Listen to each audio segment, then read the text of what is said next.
This unit monitors the front line around the clock using at least 5 drones. They capture Russian soldiers in the most unconventional ways, and in just 1 year of full-scale war, they destroyed over 100 enemy armored vehicles.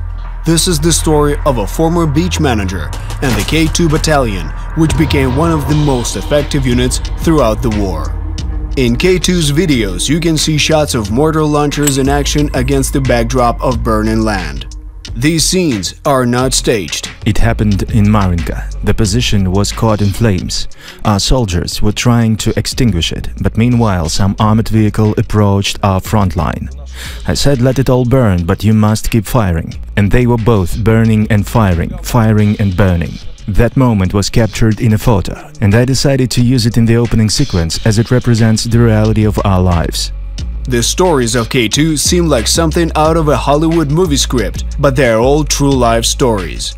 In one instance, the unit's fighters captured a Russian soldier using a drone. His unit had been entirely destroyed, so he received a signal to follow the drone to survive.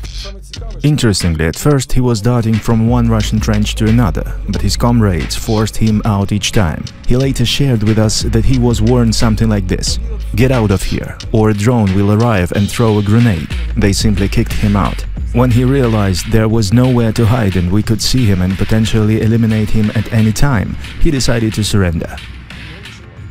Following these events, the Ukrainian General Staff even released a special guideline for Russians on how to surrender to Ukrainian drones.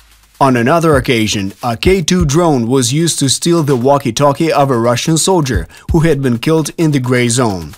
For 11 days, they listened to the enemy's communications, gaining information on the Russians' plans in advance.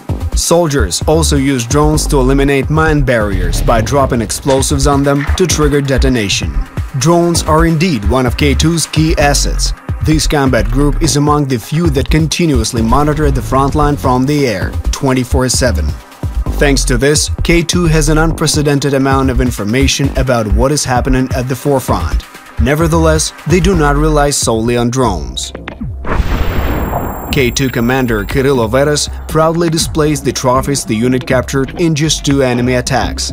1 automatic rifle equals 1 enemy destroyed, and this accounts for only about 20% of what we were able to capture, he says.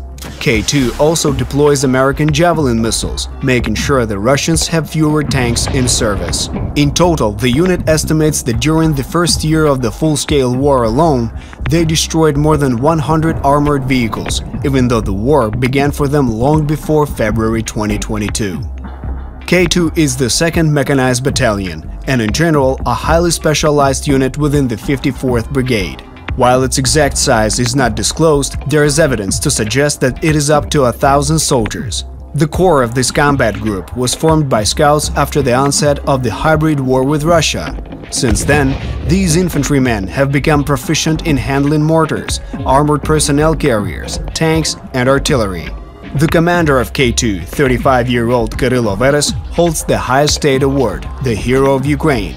In 2014, he began assembling skilled fighters, even though he hadn't considered a military career before the annexation of Crimea and Russia's invasion of eastern Ukraine.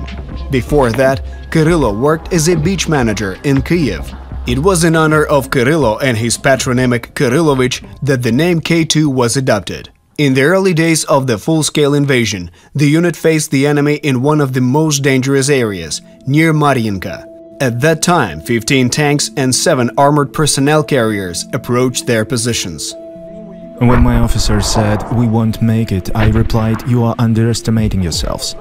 Whether it's 15 tanks or 20, they all burn the same. Sure, they might shoot a bit more, but they burn the same way, so shoot faster, shoot more accurately, and we'll come out on top."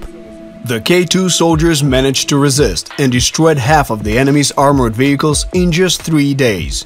We don't want to boast, but wherever our battalion was, wherever our mission was, we always held it together. Following the Marinka battle, K-2 took positions along the Siversk-Soledar line. The confrontation for the position known as the T-shape became legendary.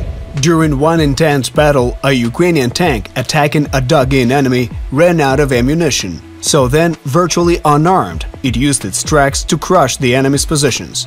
Eventually, the Ukrainians secured the position without further fighting. During an exchange with a prisoner they dug out of the ground, they asked, "So how does it feel after a tank?" To which they replied, "Brilliant." I don't know of a single case where a person has 3 bedrooms and is happy to surrender one of them to someone. I have never been to Crimea, but this is my land. Why should I give it to someone else? When the Russians took it away, I actually felt like going there. So why should I hand over a part of my home to someone else? It appears that they're not willing to stop.